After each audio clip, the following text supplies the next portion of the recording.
ஆமா. அது என்னன்னா, எங்க ஊர்ல பெரும்பாலும் கண்ணதாசனுடைய பாடல்கள் தான் பெரும்பாலும் இருக்கும். அது கண்ணதாசன் இல்லாத எந்த கிராமமும் இல்ல. ஒரு வீட்டு வாசல்ல எப்படி திண்ண அந்த கிராமங்கள்ல வந்து இருக்குமோ, அதே மாரி வீட்டுக்குள்ள கண்ணதாசனுடைய வரிகள் ஒலிச்சுக்கிட்டே இருக்கும். அப்படி அந்த ஊர்லயே கேட்டு, கேட்டு, கேட்டு, கேட்டு எந்த நல்ல காரியம், எந்த கெட்ட காரியம் எதுனாலும் அவர் தான் வந்து முன்னாடி நிப்பாப்புல. அவர் தான் காலையில 4 மணிக்கெல்லாம் கூவாப்புல. அந்த ஆயர்பாடி மாளிகைகள்னு அவர் தான் தொடங்கி வைப்பாப்புல அந்த நாள. அப்படி ரொம்ப குழந்தை பருவத்தில் இருக்கும் போதுலேருந்து நம்மளே அறியாமல் உள்ளே போய் அவர் போட்டு கொடுத்த ரூட்டு தான் நான் இங்கே வந்ததே. ஓகே இப்போ உட்காந்து யோசிச்சு பார்க்கும்போது தெரியுது, ஓகே அவருடைய பாடல்கள் ஏற்படுத்திய ஆழமான தாக்கம் தான் ஓகே என்னை இந்த பக்கமே நகர்த்தியிருக்கு அப்படின்னு நான் நினைக்கிறேன். ஓகே.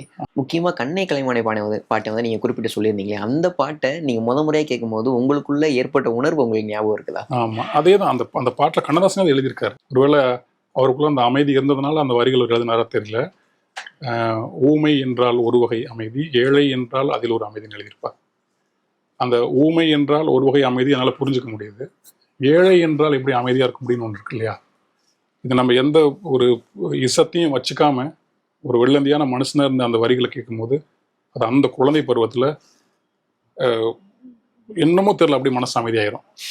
அந்த அந்த பாட்டில் அந்த சொல் இருக்கிறதுனால மட்டும் இல்லை, அந்த மெட்டு ஒரு காரணமாக இருக்கலாம், இல்லை என்னையே அறியாமல் அந்த சொற்றொடரை என் மனம் அப்போவே புரிஞ்சு கொண்டிருக்கலாம் அப்படின்னு நான் நினைக்கிறேன். ஓகே. இப்போவும் அந்த ஒரு வரியை நான் கிராஸ் பண்ணும்போது அந்த பழைய கார்த்திக் தான் உள்ளேருந்து அப்படி பார்ப்பான். அந்த கிராமத்தில் பம்பரம் விட்டுக்கிட்டு இருந்த கார்த்திக் அப்படி பார்ப்பான்.